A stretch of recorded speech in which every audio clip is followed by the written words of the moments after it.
warga Kabupaten Samosir terkonfirmasi COVID-19. Langgar protokol kesehatan, Satgas COVID-19 Sumut tutup dan bubarkan pengunjung baru. Penutupan di Klat Bintal Sistis SMK SMA Plus Evari. Selamat malam pemirsa, selain cuplikan berita tadi, kami juga akan menyajikan informasi menarik lainnya. Bersama saya Maria Huta Soid, pemirsa inilah Sumut hari ini malam selengkapnya.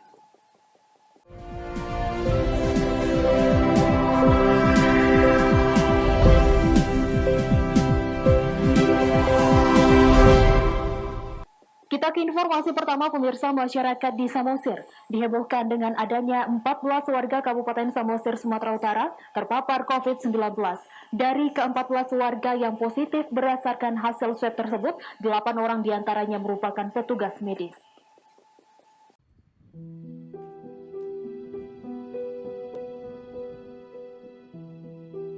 Sebanyak 14 warga Kabupaten Samosir, Sumatera Utara positif terpapar COVID-19 berdasarkan hasil swab test. Kasus ini merupakan kasus pertama kali ditemukan di Kabupaten Samosir. Kasus ditemukannya adanya warga dan petugas medis yang terpapar COVID-19 tersebut setelah beberapa hari sebelumnya dilakukan swab massal terhadap 400 orang warga dan petugas medis di Kabupaten Samosir. Dari pelaksanaan tes swab massal diperoleh hasil sebanyak 14 orang yang dinyatakan positif terpapar COVID-19. 8 orang diantaranya merupakan petugas medis yang bertugas di Rumah Sakit Hadrianus Sinaga Pangururan dan petugas medis di 3 puskesmas di Kabupaten Samosir. Hingga saat ini, ke-14 orang yang dinyatakan positif COVID-19 tersebut dilakukan isolasi mandiri dan masih dalam pemantauan oleh petugas gugus tugas, termasuk dengan pengobatan. Lasro Marbun, pejabat sementara Bupati Samosir mengungkapkan, pasca ditemukannya 14 warga yang terpapar tersebut, pihaknya akan memperketat pemeriksaan di lokasi pintu masuk wilayah Kabupaten Samosir, demikian juga bagi wisatawan domestik. Diwajibkan untuk menunjukkan hasil rapid test maupun tes swab jika melakukan kunjungan wisata ke Kabupaten Samosir. Selain itu, pemerintah Kabupaten Samosir melalui Dinas Kesehatan juga menutup sebanyak 4 polindes untuk pelayanan kesehatan bagi warga desa. Di antaranya, 2 polindes di Kecamatan Pangururan serta 2 polindes di Kecamatan Simanindo. Samosir sampai hari ini ada 14 terkonfirmasi dari hasil swab massal 420 orang. 420 orang itu dari 9 kecamatan. Dari 14 orang itu 4 orang adalah tenaga kesehatan, 2 itu adalah bidan desa, 1 pendulu KB, 1 lagi orang rumah sakit. Seluruhnya 14 orang itu OTG, jadi diperintahkan untuk isolasi mandiri. Nah, 14 orang itu tersebar pada 3 kecamatan, Kecamatan Cianjur, Pangururan, dan Simanindo. Nah, sekarang teman-teman tenaga kesehatan, berikut juga PLKB, sedang mencari kontak erat kepada 14 orang tersebut dan langsung diperintahkan untuk isolasi mandiri. Logistik kesehatan sampai hari ini masih memadai, terus logistik non kesehatan juga memadai, tapi tentu dievaluasi, itu yang langkah kedua. Langkah ketiga akan disusun SOP, sedang disusun sama BPBD sebagai sekretaris gugus tugas. Baru keempat, Satgas segera dibentuk untuk mendampingi sebagaimana petunjuk dari pusat. Selanjutnya disiapkan strategi umum. Manakala terjadi eskalasi, harus ada siap rekrutmen tenaga baru, penganggaran baru, logistik baru. Nah, ini kemarin kita evaluasi tuh. Jadi kita akan segera dinas pariwisata sedang mempersiapkan kebijakan untuk itu. Kita kembalikan bahwa setiap orang yang masuk ke Samosir nanti bawa hasil rapid di pintu-pintu. Mudah-mudahan sudah kita laksanakan minggu depan. Tapi sekarang lagi dipersiapkan pemberitahuannya dan juga personil. Karena kan akan shift kan, melibatkan Dishub, Satpol PP, mungkin teman-teman dari polisi dan tentara mungkin gitu. Yang 14 itu pegawainya puskesmas 8. Jadi yang 6 itu masyarakat dan pegawai di tempat lain. Nah, yang kita lakukan yang pertama itu berarti kan melakukan isolasi mandiri terhadap pegawai itu dengan ketat. Ini lagi kita tracing seluruh terkonfirmasi COVID-19 yang 14 yang kontak erat dengan mereka. Ada beberapa yang sudah selesai, tetapi kawan-kawan petugas surveillance puskesmas dengan dinas kesehatan sedang di lapangan untuk melakukan tracing. Kalau dia memang kontak erat kali, itu kita swab. Yang memang kontak eratnya tidak terlalu kita khawatirkan, kita rapid. Penyemprotan untuk disinfektan terhadap tempat pelayanan yang mereka tempati itu sudah kita lakukan hari Sabtu. Lalu untuk petugas Polindes yang terpapar sementara kita tutup karena dari 8 itu ada beberapa orang yang petugas kesehatannya di Polindes. Nah itu yang sudah kita tutup mulai Sabtu sampai nanti masa isolasi mandiri mereka selesai. Polindes di Kecamatan Pangururan 2, Polindes di Simarmata 1, dan Polindes di Puskesmas Lotung 1. Ada 4 Polindes yang kita tutup. Ada 4, satu lagi, iya ada 4 yang kita tutup sampai saat ini. Junjungan Marpaung melaporkan untuk Evarina TV. Sementara itu pemirsa, diduga akibat arus pendek listrik, sebuah rumah kos di Belawan ludes terbakar. Tidak ada korban jiwa dalam kejadian ini, namun kerugian ditaksir mencapai ratusan juta rupiah.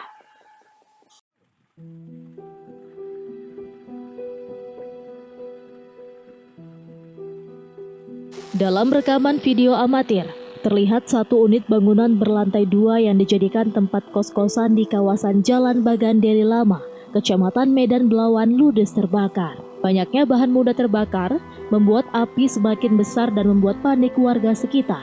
Api pertama kali terlihat dari lantai 2 bangunan permanen yang dijadikan kos-kosan. Saat terjadi kebakaran, kamar kos dalam keadaan kosong sehingga sejumlah barang yang ada di dalam kamar tidak bisa diselamatkan. Api berhasil dipadamkan 1 jam kemudian, setelah 3 unit mobil pemadam kebakaran dari pos Belawan diturunkan guna menjinakkan api di lantai 2 bangunan rumah. Kepala Lingkungan 8 Bagandeli mengatakan, peristiwa kebakaran terjadi begitu cepat. Api menghanguskan lantai 2 bangunan kos-kosan yang ditinggal penghuninya bekerja. Awal kebakaran itu saya di rumah dalam, tiba-tiba ada warga yang meneriakkan kebakaran. Itu aja, terus saya lari. Berapa rumah yang terbakar, Pak? 1. Ini rumahnya rumah seperti apa, Pak? Rumahnya rumah kos-kosan. Yang tinggal? Yang tinggal orangnya udah keluar semua. Jadi pas proses pemadaman tadi apa ada korban, Pak? Nggak ada. Nggak ada, Pak ya? Masalah. Tidak ada korban jiwa dalam kejadian ini, namun kerugian ditaksir mencapai ratusan juta rupiah. Saat ini petugas kepolisian dari Polres Pelabuhan Belawan masih menyelidiki penyebab kebakaran yang diduga dari arus pendek listrik. Wahyu Pratama melaporkan untuk Evarina TV. Kita ke informasi lainnya, pemirsa. Jatanras Polsek Padang Bolak berhasil membekuk 3 tersangka pencurian dengan kekerasan dan pemerkosaan. Korban merupakan pasangan suami istri. Ironisnya, setelah menguras harta benda korban, para tersangka memperkosa istri korban di hadapan sang suami. Beginilah rekaman video amatir penangkapan ketiga tersangka CR, RH, dan AMT, pelaku pencurian dengan kekerasan disertai pemerkosaan atas korban pasangan suami istri, warga Kecamatan Haholongan, Kabupaten Padang Lawas Utara, Sumatera Utara. Awal mula kejadian ini, ketiga korban yang diketahui berprofesi pemburu babi hutan pada 19 September sekitar pukul 1:30 waktu Indonesia Barat.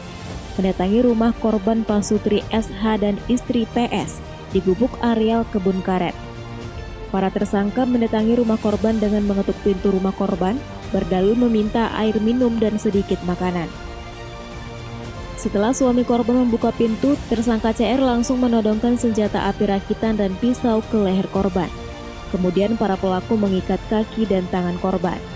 Selanjutnya tersangka RH masuk ke kamar. Istri korban yang sedang tidur diperkosa kedua tersangka.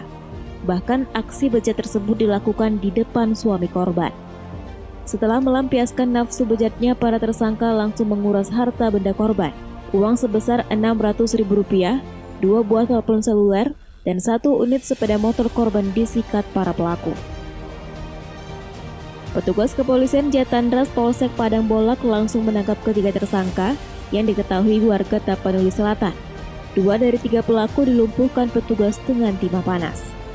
Menurut pengakuan tersangka CR, kedua tersangka berdalil aksi pemerkosaan itu dilakukan karena kedua tersangka dalam keadaan mabuk minuman keras. Para tersangka hanya berniat mencuri di rumah tersebut. Kejadian itu di Simaningkir Pak, di Simaningkir. Gimana kronologisnya? Apa niat kalian sebenarnya? mencuri kereta Pak. Mencuri kereta. Ya, Pak. Terus keretanya dapat kalian? Dapat Pak. Terus katanya kalian memperkosa istrinya. Itu seperti gimana awal-awal? Pertama ya Pak, gara-gara mabuk, makanya pikir ke situ Pak. Hah? Gara-gara mabuk Pak. Mabuk? Iya. Oh, kalian minum dulu sebelum melakukannya? Iya Pak. Tapi katanya kalian berdua melakukan hal itu? Iya Pak. Sama siapa dirimu melakukan pemerkosaan itu? Iya. Di depan suaminya kalian perkosa ini. Enggak Pak. Jadi kalian ikat tapi suami habis itu kalian perkosa istrinya? Iya, suami istrinya Pak di kamar satu lagi, baru suaminya sudah diikat Pak, baru dipindahkan ke kamar satu lagi Pak. Kemana kalian ke suaminya? Di depan pintu Pak, diikat suaminya. Di depan pintu? Iya Pak. Sementara itu, Kapolres Tapanuli Selatan, AKBP Roman Smaradana LH mengatakan, polisi telah menangkap 3 tersangka yang diketahui pemburu babi hutan. Ini kejadiannya di Kecamatan Halongonan, Paluta. Seperti yang rekan-rekan bisa lihat, ya, barang bukti untuk melakukan pencurian kekerasan maupun pemerkosaan sudah ada di depan kita. Berikut juga dengan pelaku ataupun tersangka. Ya, syukur 3 orang sudah tertangkap semua. Ya, waktu itu dini hari 19 September sekira pukul 00.30 para pelaku melakukan aksinya pada korban suami istri di Kecamatan Halongonan, Paluta. Ya, barang-barang korban diambil, HP, motor,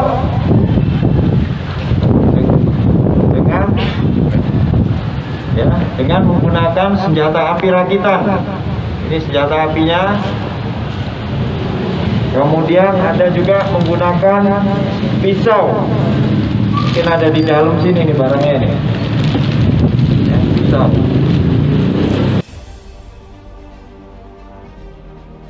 Akibat perbuatannya, para tersangka dijerat pasal 365 ayat 2 dan pasal 285 KUH pidana, terancam hukuman 12 tahun penjara. Arif Siregar melaporkan untuk Eva Rina TV. Sumut hari ini masih akan kembali sesaat lagi, tetaplah bersama kami.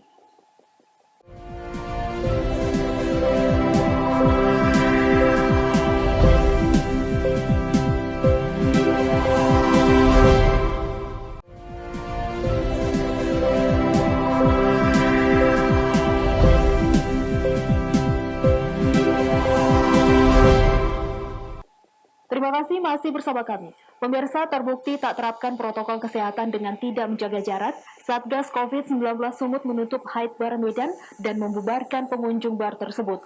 Mirisnya saat dihukum karena tidak menggunakan masker, sejumlah pengunjung tidak hafal Pancasila. Satgas COVID-19 Sumut dan petugas gabungan TNI Polri serta Satpol PP Kota Medan melakukan razia protokol kesehatan di Hyde Bar, Jalan Ring Road Medan, Sumatera Utara. Memasuki lokasi bar ini, petugas temukan pelanggaran protokol kesehatan dengan jumlah pengunjung yang melebihi batas izin dari pemerintah, serta tidak adanya penerapan jaga jarak pada bangku dan meja. Bahkan ketika melakukan razia masker, petugas menghukum pengunjung dengan menyanyikan lagu Indonesia Raya serta melafalkan Pancasila. Mirisnya, banyak pengunjung yang tak hafal Pancasila.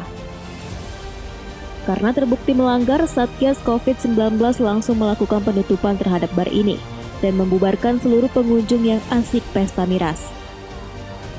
Khususnya lagi adalah perhatian dari OPD Kota Medan.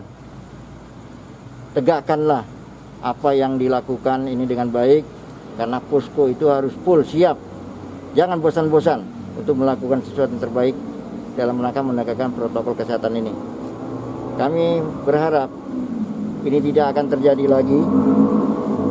Dan tadi juga ada tempat yang memang sudah kami bubarkan karena pengaturan jarak tidak sesuai dengan tempat yang sudah tersedia. Terpaksa kami bubarkan dan teguran. Razia rutin ini gencar dilakukan oleh pemerintah Provinsi Sumatera Utara guna memberikan efek jera bagi para pengusaha yang melanggar protokol kesehatan, serta upaya untuk memutus mata rantai penyebaran COVID-19. Daniel Pekuwali melaporkan untuk Evarina TV. Pemirsa, 7 dari 45 orang di Batubara, Sumatera Utara diamankan pasca terjadinya demo penolakan Undang-Undang Cipta Kerja yang berujung ricuh. Demo tersebut juga mengakibatkan seorang perwira polisi mengalami luka.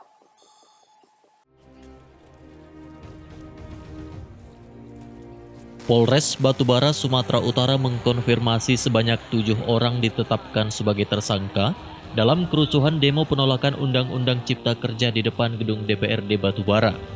Ketujuh orang yang disangkakan sebagai provokasi dalam aksi demo tersebut yang mengatasnamakan Aliansi Mahasiswa Pemuda Buruh Indonesia ini melakukan pelemparan batu terhadap para petugas. Selain 7 tersangka ini, polisi juga menyita barang bukti berupa batu dan 3 unit mobil serta alat sound system yang digunakan para pengunjuk rasa tersebut. Sementara itu 38 orang lainnya yang diamankan sebahagiannya merupakan anak di bawah umur yang akan diberi pembinaan dan diserahkan kepada orang tuanya masing-masing.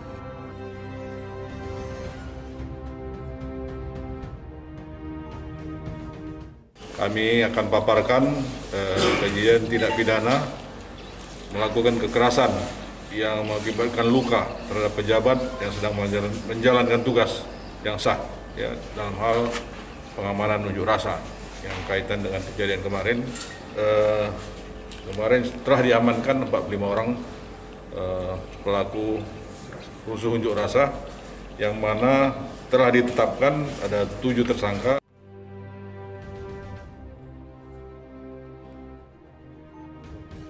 Untuk mempertanggungjawabkan perbuatannya, ketujuh tersangka ini akan dijerat dengan ancaman hukuman maksimal 7 tahun penjara. Taufik melaporkan untuk Evarina TV. Sementara itu, pemirsa, prajurit TNI Kodam 1 Bukit Barisan disiagakan untuk membantu pengamanan unjuk rasa menolak Undang-Undang Cipta Kerja yang bergulir di beberapa daerah di Sumatera Utara. Seluruh prajurit di setiap daerah disiapkan untuk membantu polisi jika aksi unjuk rasa mulai mengarah anarkis. Kodam 1 Bukit Barisan melaksanakan apel gelar pasukan dalam rangka antisipasi menghadapi perkembangan situasi di Sumatera Utara di lapangan Benteng Medan pada Rabu pagi. Apel gelar pasukan ini dimaksudkan untuk memastikan kesiapan para prajurit dalam membantu pengamanan unjuk rasa yang terus bergulir. Sebagaimana diketahui, dalam sepekan terakhir situasi keamanan di sejumlah daerah di Sumatera Utara, terutama di Kota Medan, kurang kondusif dengan adanya aksi unjuk rasa penolakan Omnibus Law Undang-Undang Cipta Kerja. Sejumlah fasilitas umum dirusak, beberapa kendaraan dibakar oleh pengunjuk rasa. Aksi besar-besaran ini diperkirakan masih akan terus bergulir hingga beberapa hari ke depan. Menghadapi situasi seperti itu, seluruh prajurit TNI disiapkan untuk bersinergi dengan polisi untuk membantu pengamanan. Pihak Kodam berharap penyampaian aspirasi oleh para pendemo bisa dilakukan tanpa aksi anarkis, dengan merusak fasilitas umum dan lainnya, sehingga tidak ada pihak yang dirugikan. Jumlah personil yang disiapkan Pak, berapa banyak untuk jumlah personil yang disiapkan? Nah ini sekarang kita gelar 4 SSK. Ya, tapi di luar itu, di satuan-satuan yang sudah ada, di Kodim, di Korem, mereka juga siap pasukannya untuk membantu Polres tempat ini yang kita gelar di pusat sini. Sekarang yang kita gelar ada 4 SSK. Tapi masing-masing Korem, masing-masing Kodim, masing-masing Satur, mereka menyiapkan pasukannya untuk siap digerakkan. Pak, sampai sekarang apakah sudah ada permintaan dari pihak polisian kepada PTN sendiri? Pak? Sebagian sudah ada, ya sebagian sudah ada. Sebagian sudah ada, seperti di Polres sudah ada, kita sudah bekerja sama. Mungkin kalau masuk ke lapangan sudah yang gelar. Ini kita siapin apabila memang kondisi tidak kita inginkan. Tapi kita berharap mudah-mudahan kondisi ke depan ya lebih bagus lah, kondusif lah Sumatera Utara, sehingga saya bilang tadi tidak ada yang dirugikan, yang demo bisa nyampaikan aspirasi, masyarakat yang cari duit, cari segala macam tidak terganggu, fasilitas umum juga tidak ada yang bisa. Demikian. Dengan kehadiran TNI dalam membantu pengamanan, diharapkan situasi yang tak diinginkan terjadi bisa diredam. Unjuk rasa di sejumlah daerah di Sumatera Utara ini sebagai bentuk protes kepada DPR dan pemerintah yang mengesahkan Undang-Undang Cipta Kerja pada 5 Oktober lalu. Beberapa dari aksi berujung ricuh dan bentrok antara pengunjuk rasa dengan polisi. Daniel Pekuali melaporkan untuk Evarina TV.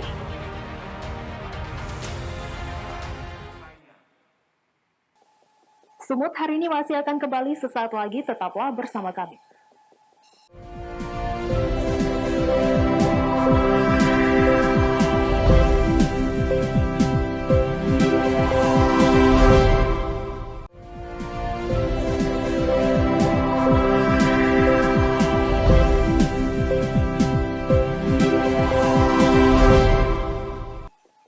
Terima kasih masih bersama kami.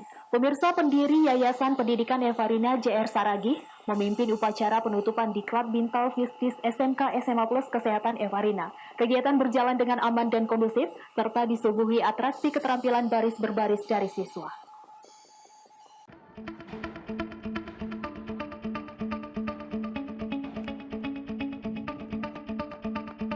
Pendiri Yayasan Pendidikan Evarina JR Saragih menjadi pimpinan upacara penutupan Diklat Bintal Fisdis bagi Taruna-Taruni SMK SMA Plus Kesehatan Evarina 2020-2021 yang digelar di SMK SMA Plus Kesehatan Evarina, Jalan Nawar Targa Saribudolo, Kecamatan Silimakuta, Kabupaten Simalungun.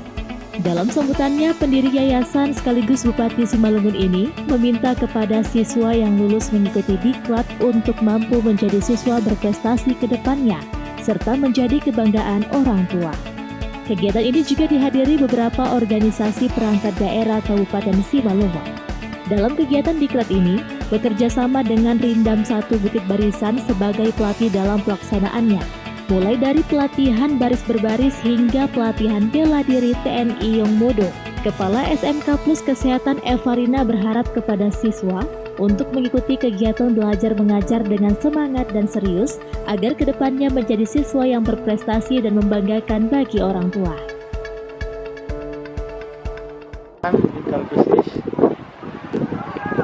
SMA Plus SMK Plus Evarina 10 Untuk pelepasan ini ada berapa siswa ya Pak? Pelepasan siswa kelas 10 untuk hari ini berjumlah 120.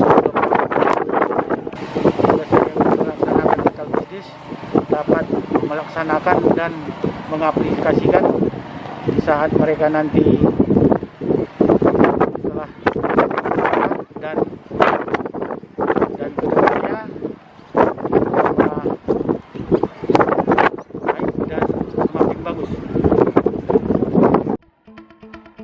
Acara pun kemudian dilanjutkan dengan sesi foto bersama. Usai digelarnya upacara, Seluruh tamu undangan juga disuguhi dengan atraksi keterampilan baris berbaris, serta bela diri TNI Yongmodo, serta pengibaran spanduk Kami Siap Bela Negara. Chandra Bukit melaporkan untuk Eva Rina TV.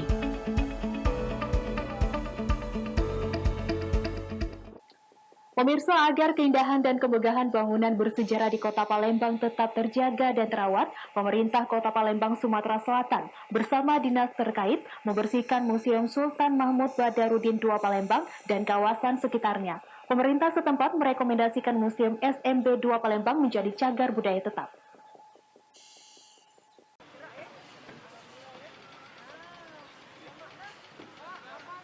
Guna menata dan mengembalikan konsep kawasan museum sesuai dengan standar estetika yang telah ditentukan, pemerintah Kota Palembang bersama dinas terkait membersihkan gedung bangunan dan kawasan sekitar Museum Sultan Mahmud Badarudin II Palembang, Selasa 13 Oktober 2020.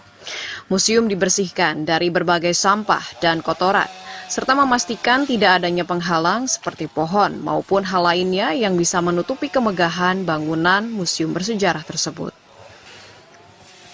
Pembersihan juga dilanjutkan ke area dalam gedung museum. Semua sisi bangunan dari Museum SMB 2 Palembang dibersihkan sejumlah petugas dari Dinas Lingkungan Hidup dan Kebersihan Palembang, serta disemprot cairan disinfektan guna mencegah penyebaran COVID-19. Dalam kegiatan ini, Wakil Wali Kota Palembang, Fitriyanti Agustinda, menginstruksikan untuk memangkas pohon-pohon yang selama ini menutupi keindahan bangunan bersejarah yang sudah direkomendasikan menjadi salah satu cagar budaya tetap di Kota Palembang. Memang konsep sebuah museum itu tidak boleh ada bangunan apapun yang menutupi kemegahan dari museum ini.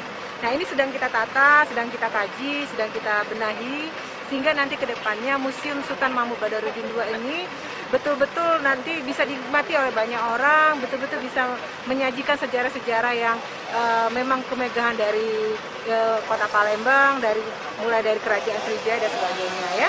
Jadi kami berharap gerakan ini nanti betul-betul bisa berlanjut, dan apa yang kita harapkan nanti museum ini betul-betul nanti bisa menjadi mempunyai nilai sejarah yang tinggi untuk mengedukasi juga masyarakat, untuk dalam arti mendidik juga masyarakat untuk sama-sama mencintai museum yang ada.